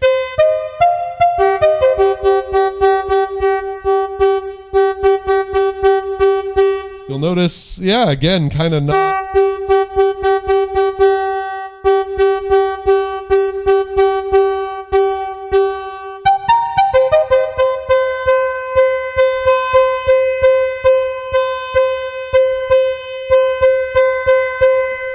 And maybe this is a bad example because it's one of the patches where the envelope's not doing too much or something, but I just wanted to show you it's pretty easy. What are we really doing here with the 5 LFOs sometimes? Like I can't personally decide like, oh, what I need to modulate on this is the split point on a bell tone. Like, let's go do that real quick. Let's go pull up bell 2.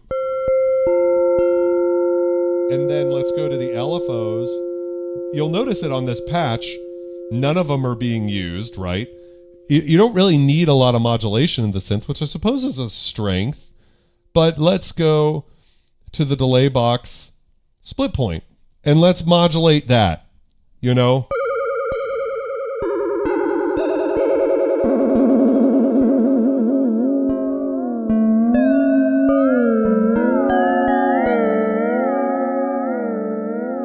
saying it's terrible. It's kind of, I'm sure someone needs this sound in their life for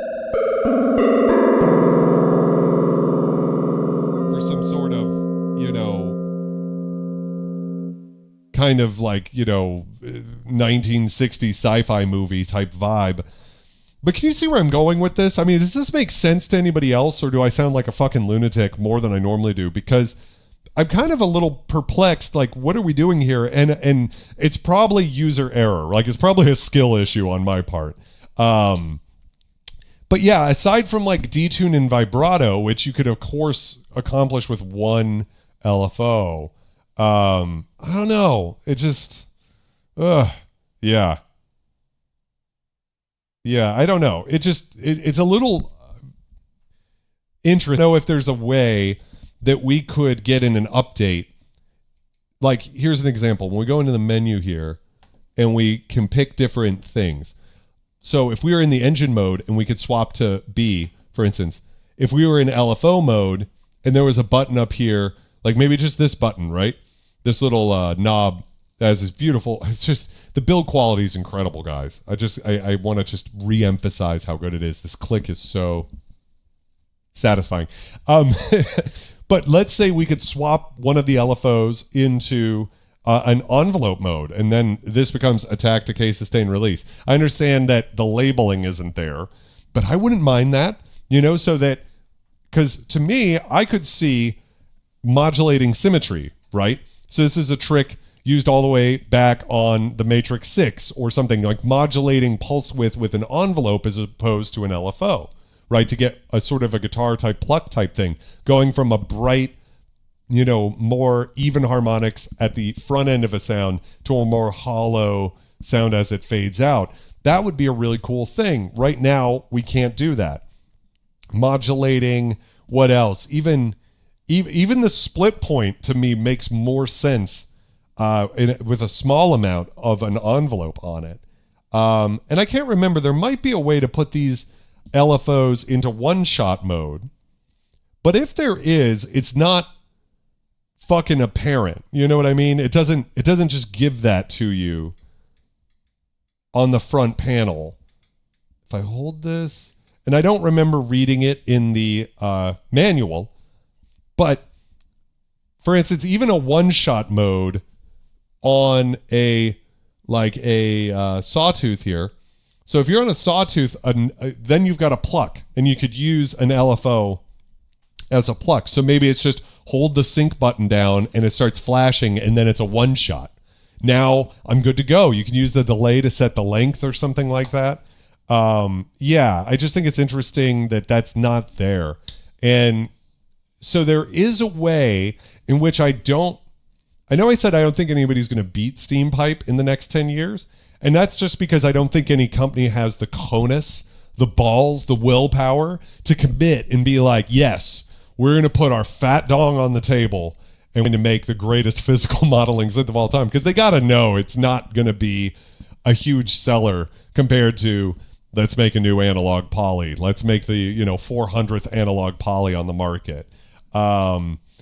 So that's another thing, though, is a company could come along and defeat it if they just gave us even like 3 envelopes and 3 LFOs.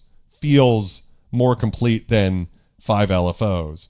The reverberator's incredible. Oh my God. It makes me want to buy an Erica Synths. What is it? Night Verb? I think that's their new reverb, because it's just 10 out of 10 incredible sounding. So is Speed at 0 a one shot? Let's check it out. Speed at 0. Let's go ahead and, okay, so let's go back to the preset. Thank you for mentioning that. Preset, let's go to bell 1.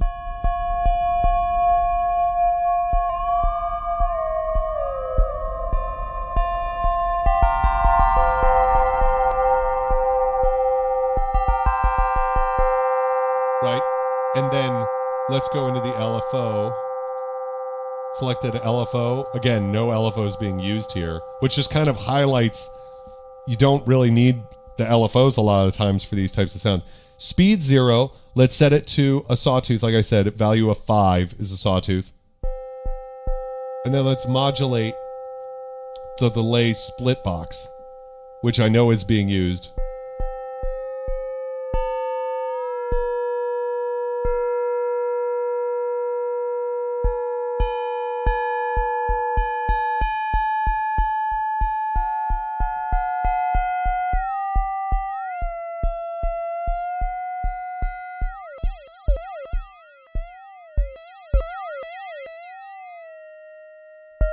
Yeah, see, it's not in one-shot mode, because then you'd hear that difference, that movement. Even if I put it at 1.1, you can hear it.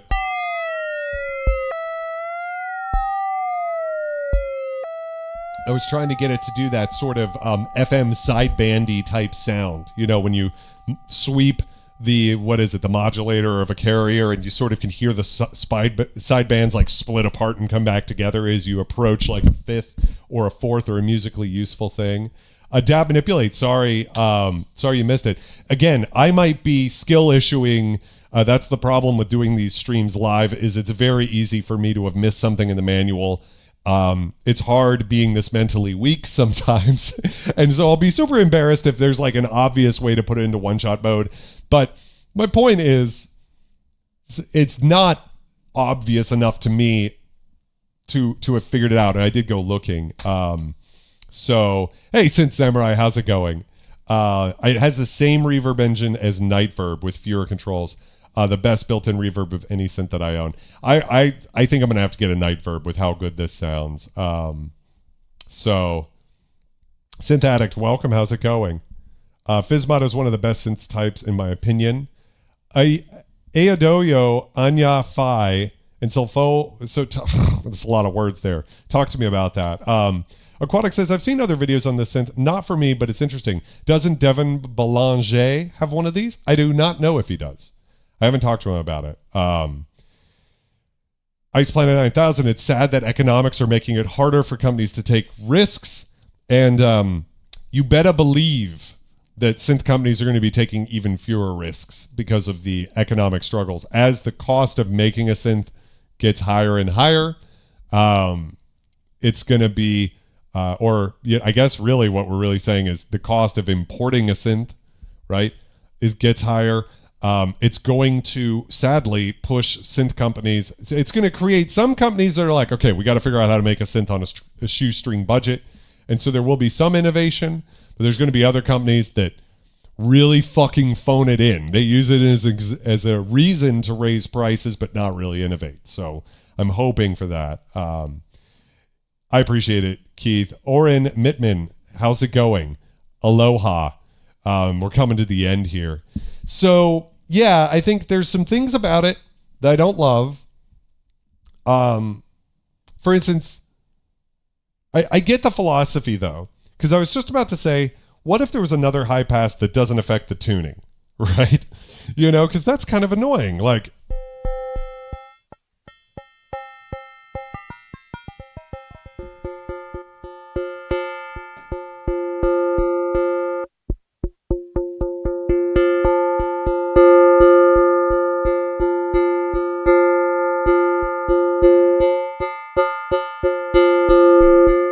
you know, depending on where you're at with that, you get different sounds. But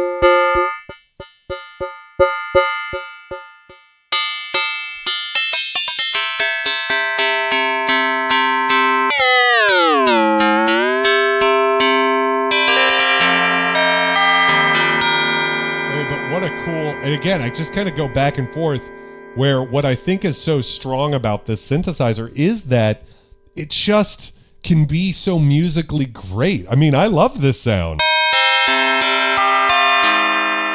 It's like halfway between a bell and an ethnic instrument.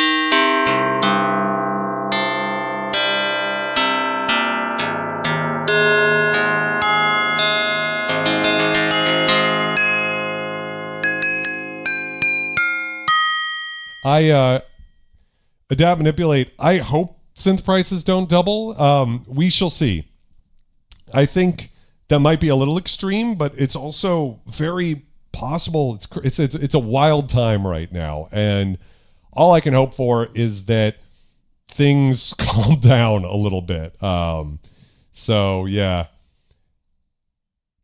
Keith says you can't change the exoteric and keep the resonator constant pitch. That's just not how that works. Right, I get that. So my thing was, what if there was just an additional high pass filter afterwards just to clean it up? Because again, like on a patch like this guitar patch, I really like this patch. But when I play a note, listen to how much like crazy, it's not low end like the warmth of the note, it's below the note. So this is a subharmonic, which isn't natural and is just really a deep sound.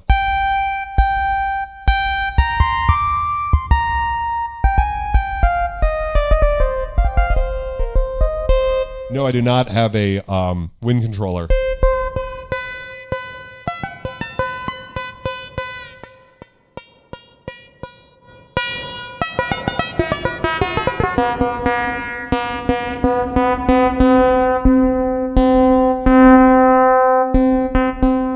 So a high pass filter, just to clean up that dirtiness, wouldn't be a bad thing. So, and then like polarity again, we could check that out.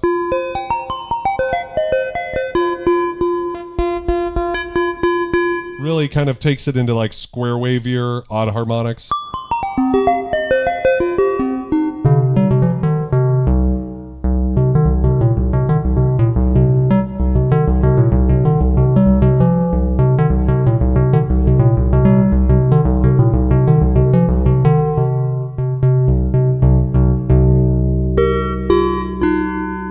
Yeah. So, so what was that? That was bell 2. It was bell 1.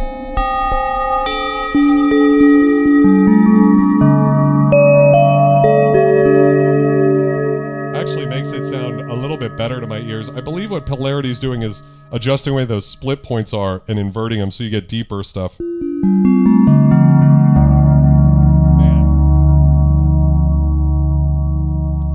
One of my friends in the UK, a extremely gorgeous man by the name of Marlon Foster, he does sound baths for yoga people, and you know, I think he uses a Hydra synth and something else, and he just like gets this vibe going. To me, this is like the ultimate yoga synth, if that's what you're into. So yeah, I mean, I think I've sort of waffled on about this. I think this synth is a triumph. Do I think this thing is for everybody? Absolutely not. Do I think it's even for most people? Probably. Microphone went ripping off of my fucking face. Probably not even for most synthesis, because I think for some people, they're going to kick this thing on, they're going to play the presets, and they might tweak the presets, but there is like, I love an adventure. So let's pull up Organist. And let's just fucking go.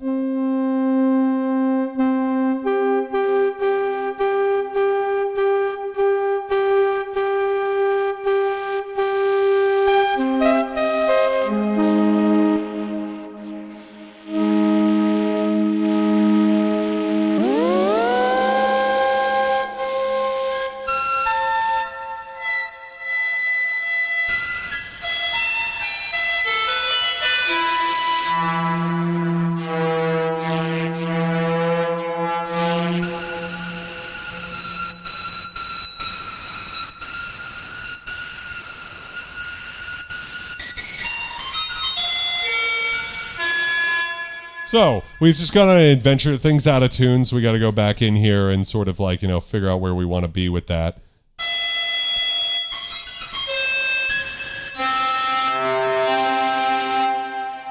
But the point is, you could take a sound and go on an adventure real quick and come up with something that's completely unique and no one's really heard before.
so we can go on a whole motherfucking journey, right?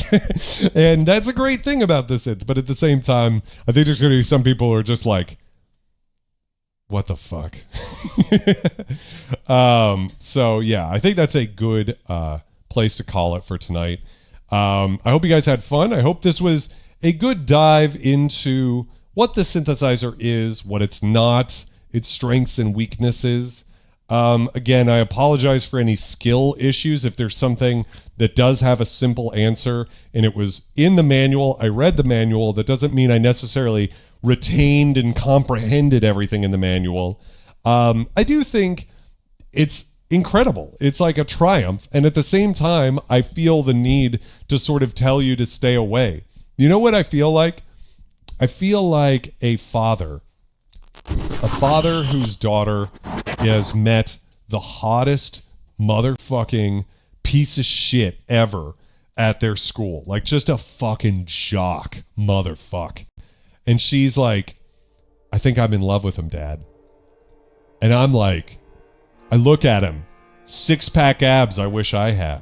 You know, perfect face, beautiful voice, and he's kind. He does charity on the weekends. He's rich, but he's self-made, you know, from running his paper route, and he moved his way up through the grocery store chain. Now he owns like 7 grocery stores at age 17. He's everybody I wish I could be.